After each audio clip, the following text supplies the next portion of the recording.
예, 오늘 말씀은 동서남북에서 모여 감사 찬양하는 사람들, 동서남북에서 모여 감사 찬양하는 사람들. 어쩌면 여러분이 이 제목을 보고서 무슨 찬양 예배 관련된 무슨 메시지인가 이렇게 생각하실지 모르겠습니다. 네, 그런 메시지는 아니고요. 오늘 이 시편 107편은 이 인생의 모습을 4개의 그림으로 묘사해 주고 있습니다. 아주 흥미로운 시예요. 그래서 인생의 모습을, 전 인생의 모습을 4개의 그림으로 묘사를 해주고 있습니다. 이 인생들을 4개의 그림으로 표현했지만 주제는 딱 한 가지입니다. 오늘 함께 읽었던 그 8절 말씀이에요. 여호와의 인자하심과 그 인생에 행하신 기적으로 말미암아 그를 찬송할지로다. 여호와의 인자하심과 인생에게 행하신 기적으로 말미암아 그를 찬송할지로다. 이것이 각각 그 4개의 그림이 있죠. 인생을 몇 개의 그림으로 보여주고 있다고요? 4개의 그림으로 보여주고 있는데 다양한 모든 인생의 모습을 그 끝에 항상 결론적으로 이 말씀을 하고 있는 거예요. 8절, 15절, 21절, 31절 여호와의 인자하심과 인생에 행하신 기적으로 말미암아 그를 찬송할지로다. 똑같은 말씀으로 반복해서 그 그림의 결론을 맺고 있습니다. 교회에 대해서 가장 놀라운 사실 중 하나는 교회가 모든 유형의 심리적 또 기질적 사람들을 다 자신에게로 끌어들일 수 있는 능력을 가지고 있다는 것입니다. 여러분, 주님께서 택하신 12제자들을 보아도 그렇습니다. 이 12밖에 안 되는데 거기에는 다양한 사람들이 있어요. 다양한 유형의 심리적인 또 기질적인 사람들이 있어요. 아주 다혈질적인 사람, 감성적인 사람, 논리적인 사람, 감각적인 사람, 예술적인 사람, 과학적인 사람, 뭐든지 쉽게 믿는 사람, 또 뭐든지 일단 의심하고 보는 사람, 재치 있는 사람, 둔한 사람, 이런 사람들이 있어요. 마지막은 여러분 되고 싶지 않죠. 자, 근데 오늘 본문은 이러한 온 인생들을 함께 모이라고 부르고 있습니다. 온 세대를 통틀어 모든 장소에 있는 그리스도인들이 다 총회로 모여서 합창하라 이렇게 부르고 있는 게 오늘 시편 107편이에요. 여호와의 속량을 받은 자들은 이같이 말할지어다. 여호와께서 대적의 손에서 그들을 속량하사 동서남북 각 지방에서 부르셨도다. 동서남북 각 사방, 팔방 모든 곳으로부터 사람들이 오는 거예요. 그들은 이렇게 온 세계 사방 팔방으로부터 왔을 뿐만 아니라 서로 체험도 다릅니다. 그 기질이나 인생에 접근하는 방식도 다릅니다. 그런데도 이 시편 기자는 그들에게 모두 다음과 같은 똑같은 노래를 부르라고 초대하고 있는 거예요. 여호와께 감사라. 그는 선하시며 그 인자하심이 영원하미로다.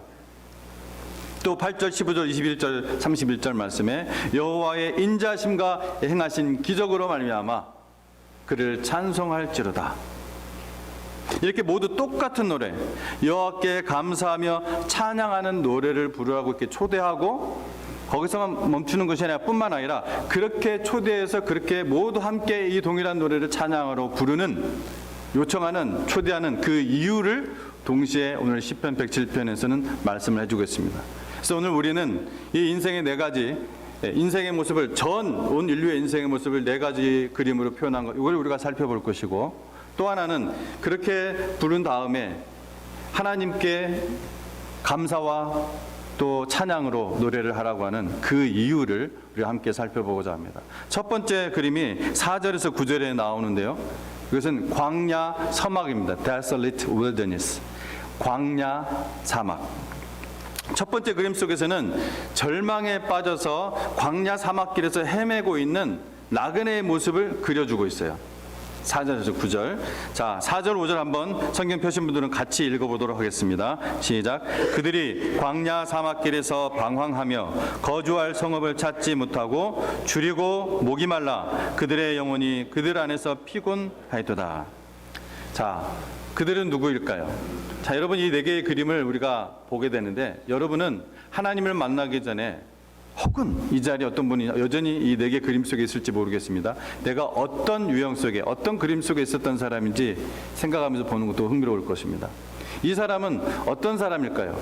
이 사람은 일반적으로 지적인 유형의 사람입니다. 지적인. 그들은 인생에 대해서 매우 진지하고 관심이 많습니다. 그냥 지식이 아니라 인생 자체에 대해서, 인생이란 무엇인가? 왜 사는가? 이런 인생에 대해서 아주 진지하고 관심이 많습니다. 그래서 인생에 대해서 많이 생각을 하고 또 궁구합니다. 그러다가 곧 자기들은 인생의 궁극적인 어떤 의미나 궁극적인 목적이나 어떤 목적지에 대해서 거의 아는 바가 없다는 사실을 깨닫게 됩니다. 그리고 자기들은 광야에 있다는 사실을 결국 깨닫게 돼요. 그래서 가능한 한 그 광야로부터 빨리 벗어나는 것이 해야 할 일이다 라고 생각하게 된 그들은 거의 대부분이 어떤 자신감과 희망에 부풀어서 그 여행을 떠나게 됩니다. 하지만 그로부터 얼마 지나가지 못해 이 시편 기자의 말처럼 인생의 광야 사막길에서 외롭고 그 다음에 쓸쓸하게 방황하는 존재라는 사실을 깨닫게 됩니다. 그들은 광야에서 헤매는 동안 자기들만 따라오면은 이 거주할 성읍으로 인도해 주겠다 이렇게 장담하는 사람들을 자꾸 만나게 됩니다. 그래서 그들을 따라가 봅니다. 그러나 애쓰고 따라가 보면은 아무 성읍도 보이지 않습니다. 따라가는 사람마다, 따라가는 길마다 그 결과는 언제나 마찬가지입니다. 그들이 거주할 성읍은 전혀 보이지 않습니다. 요점은 바로 이것입니다. 지금까지 이 세상의 모든 현자와 모든 철학자들의 지혜를 다 합쳐보았지만 인생의 이 궁극적인 질문, 이 질문들에 대해서는 전혀 답변할 수 없었다는 것입니다. 인간의 마음속 깊은 곳에 있는 그 공허감, 그 외로움, 가장 큰 갈망은 전혀 만족시킬 수 없었다는 것입니다. 이런 식으로 광야를 헤맸던 사람들은 모두 결국은 다음 셋 중 하나를 선택하게 됩니다. 첫 번째로는 절망과 냉소주의에 빠져서 그냥 포기해버리거나, 두 번째로는 그냥 계속해서 그 길 가운데서 헤매거나, 아니면 여기 시편에 묘사되어 있는 대로 근심 중에 여호와께 부르짖었습니다. 다시 말해 절망 중에 그 길을 포기했거나, 아니면 여전히 아직도 계속 헤매고 있거나, 아니면 그리스도인이 된 것입니다. 그런데 여기서 분명한 것은 그들이 절대 아무런 도움 없이 자기들 혼자 힘만으로는 그 광야에서, 그 광야 사막에서 나올 수 없다는 것입니다. 그 다음에 두 번째 그림이 나옵니다. 이 10절에 16절에 나오는 인생의 두 번째 유형인데요, 감옥입니다.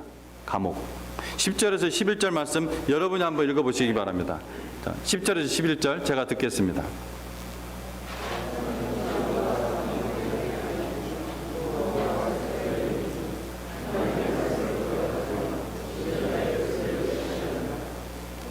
아멘. 흑암과 사망의 그날에 앉으며 공고와 쇠사슬에 매여 있는 사람입니다.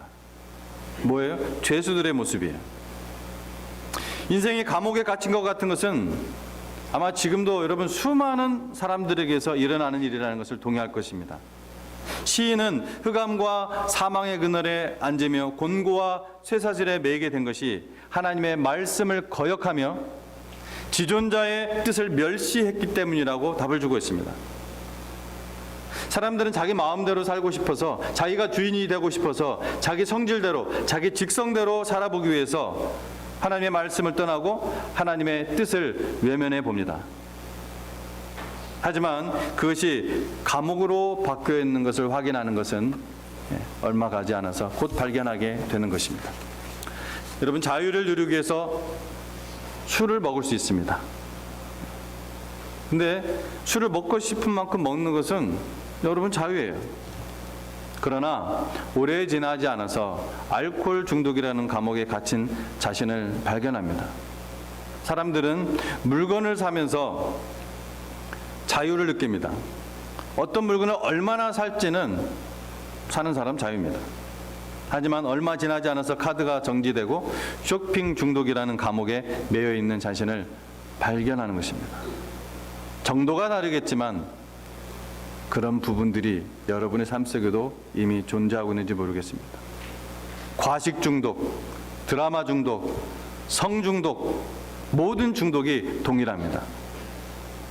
분명히 시작은 자유를 누리기 위해서, 내 자유를 활용하고 쓰고 싶어서 어떤 쾌락을 느끼기 위해서 그것을 탐닉하면은 이내 그것이 세상에 있는 그 모든 것은 중독이라는 감옥에 갇히게 됩니다. 이 자리에 계신 분 중에서 이 사실을 부인할 만큼 어리석은 분이 계십니까? 언뜻 보면 이 두 번째 그림은 첫 번째 그림과 완전히 달라 보입니다. 누가 광야에서 헤매는 그 나그네를 보고 지금 이처럼 불쌍한 사람의 처지와 똑같다고 생각하겠습니까? 첫 번째 그림은 적어도 그 사람은 헤맸지만 자기가 자유롭게 마음대로 걸으며 움직일 수 있었습니다. 그러나 후자는 쇠사슬에 묶여 있습니다. 흑암 가운데 있습니다. 그러나 여러분 엄밀히 따지고 보면은 현재 그 둘의 처지는 똑같습니다. 둘 다 실패자요, 둘 다 절망적인 상태에 빠져 있습니다. 물론 전자는 지적이요, 후자는 도덕적이지만 둘 다 실패자요, 둘 다 무기력합니다.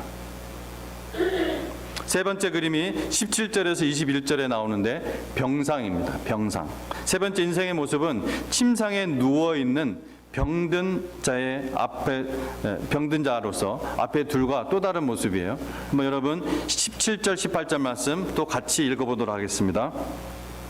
시작. 미련한 자들은 그들의 죄악의 길을 따르고 그들의 악을 범하기 때문에 고난을 받아 그들은 그들의 모든 음식물을 싫어하게 되어 사망의 문에 이르렀도다.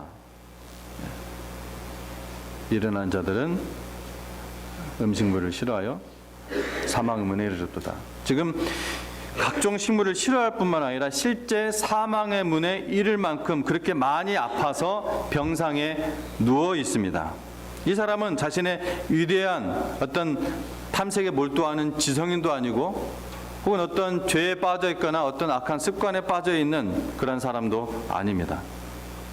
여기서 포인트를 알려면은 앞에 미련한 자들, 여기서 미련한 자들이 과연 누구인지 앞과 뒤의 문맥을 통해서 그것을 파악할 필요가 있습니다. 여기서 미련한 자들이라는 표현은 사람들이 머리가 나쁜 사람이거나 어떤 사악한 사람, 그런 것을 가리키는 사람이 아닙니다. 여기서 미련한 사람이라는 것은 하나님 없이 사는 사람, 자기를 인생의 최고의 가치관으로 삼는 사람, 이 사람을 미련한 사람으로 말하고 있습니다. 이 사람의 모습은 조용한 특성을 지니고 있는 보다 가정적인 모습입니다. 그러나 이 미련한 사람들은 죄악의 길을 따른다고 하는데 그 이유는 하나님의 권위를 인정하지 않는 삶의 태도, 자기 생각이 항상 앞서기 때문에 하나님의 무시하는 삶의 양식을 갖기 때문입니다. 우리는 여기서 완전히 비참한 가운데, 초췌한 가운데로 죽어가고 있는 사람을 봅니다. 그냥 인생을 그렇게 죽어가고 있는 거예요. 반드시 죽게 돼 있죠, 우리는? 네, 초췌하게 죽어가고 있는 것입니다. 그들은 이 세상에서 행복해질 수 있는 어떤 소망을 어떠한 특정인이나 어떤 특정한 사물, 아니면 어떤 소소한 꿈, 뭐 또 위대한 원대한 것이 아니라 어떤 그냥 소박한 행복에 두었던 사람이에요. 그런데 자신에게 그처럼 소중하던 사람이 죽거나 자신이 얻고자 했던 그 행복을 이루지 못함으로써 그 소망이 없어져 버린 것입니다. 어쩌면 설글픈 환멸을 당했거나 철석같이 믿었던 친구로부터 배신을 당했거나 그들이 간절히 인생에서 걸었던 그 희망의 근거가 박살난 것일지도 모릅니다. 모든 희망을 걸었던 것이 그들의 인생에서 그렇게도 중요하게 생각했던 것이 오히려 그들을 실망시킨 것입니다. 이제는 아무 소망도 없으며 영원한 비참한 상태에 빠져 있게 되었습니다. 이런 사람은 너무 심하게 대하면 안 됩니다. 그들로서도 어쩔 도리가 없기 때문입니다. 그런 사람들한테 다 잊어버리고 훌훌 털어버리고 힘을 내서 용감하게 다시 살아가십시오 라고 말하는 것처럼 어리석고 잔인한 짓도 없을 것입니다. 왜냐하면 그들은 그렇게 할 수가 없어요. 그들에게는 그렇게 할 기력도 없고 그렇게 생각할 힘조차 없습니다. 이 무력감은 오직 그리스도께서만 해결할 수 있습니다. 마지막 그림이 23절에서 31절에 나오는데 바다입니다. 바다 그림이 나와요. 여기에 나와 있는 마지막 인생의 모습 또한 지금까지 세 경우의 그림과 달라요. 달라 보이죠? 우리는 여기서 바다에 있는 이 풍랑을 보게 됩니다. 26절, 27절 말씀 같이 한번 읽어보도록 하겠습니다. 시작. 그들이 하늘로 솟구쳤다가 깊은 곳으로 내려가나니 그 위험 때문에 그들의 영혼이 녹는도다. 그들이 이리저리 구르며 취한 자같이 비틀거리니 그들의 모든 지각이 혼돈 속에 빠지는도다. 우리 모든 사람들이 어떤 자기의 어떤 열망, 자기의 어떤 야망에 사로잡혀서 여기에 나와 있는 것처럼 배처럼 이리저리 구르는 모습을 보아왔습니다. 하늘로 솟구쳤다가 저 깊은 곳으로 떨어집니다. 팬데믹 이후에 큰 변화들을 우리는 체감을 하고 있습니다.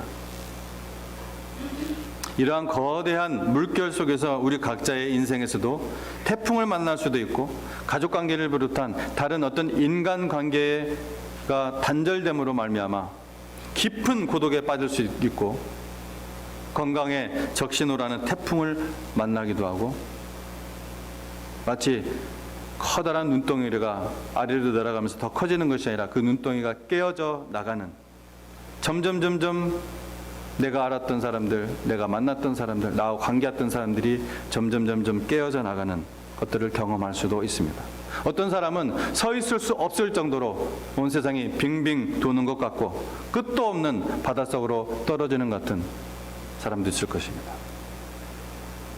그런데 여러분도 이제 눈치를 채셨겠지만 피상적으로 언뜻 볼 때는 앞에 그 세 경우와 현저하게 달라 보이지만 근본적으로는 모두 똑같습니다. 그들은 모두 무력하고 모두 실패했습니다.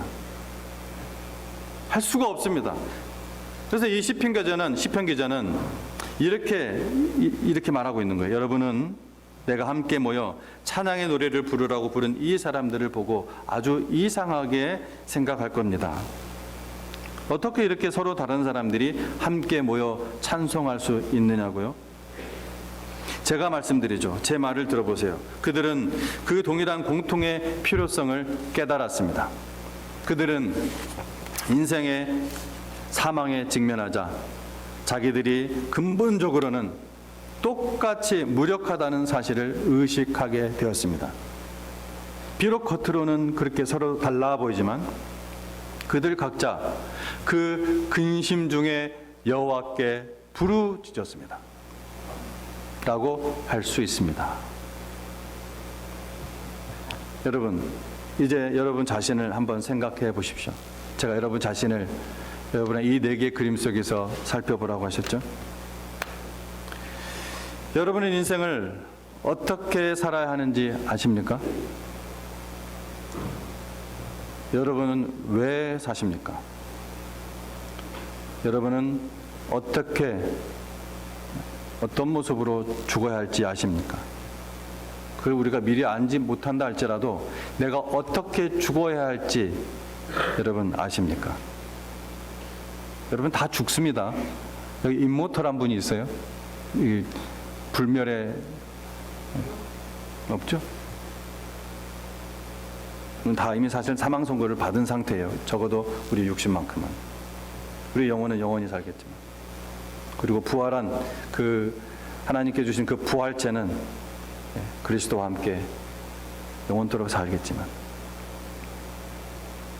시편 107편은 우리 사람이 하나님의 부르심을 받기 전에 어떤 삶을 살고 있었는지, 아직도 하나님의 부르심 안에 들어있지 못한 사람들이 어떤 삶을 살고 있는지 이 네 개의 그림을 통해 보여줍니다. 광야 사목과 감옥, 그다음 바다, 병상. 이것들의 공통점은 자신이 할 수 있는 것이 없고 누군가가 건져주어야 한다는 것입니다. 모든 사람은 여러분 바로 그러한 상태에서 태어나고 그러한 인생을 살아가다가 어느 시점에 하나님께 돌아서서 하나님의 건지심을 받게 됩니다. 오직 여호와 하나님의 자비하심 때문에. 이것이 동서남북의 사람들이 모여서 모두 감사하며 행복하게 노래와 찬양을 드리는 첫 번째 이유입니다. 여호와의 인자하심. 여러분 눈에도 그것이 보이나요? 하나님이 이 인생들을 인도하셨습니다. 하나님이 당신을 인도하셨습니다. 하나님이 나를 여기까지 인도하셨습니다. 하나님이 우리를 이곳에 모으셨습니다. 그러나 가장 놀랍고 신기한 일은, 그리고 우리로 하여금 영원토록 노래하게 만드는 것은 바로 우리 하나님께서 우리에게 묻지도 따지지도 않고 값없이 주시는 이 하나님의 사랑으로 나아갈 수 있는 진리와 생명의 길을 예비해 주셨다는 것입니다. 우리의 반항과 방황에도 불구하고 우리를 포기하지 않으시고 그 길을 만들어 주셨다는 것입니다. 우리가 아직 죄인이요 그의 원수 되었을 때 그 길을 이미 예비해 주셨다는 것입니다.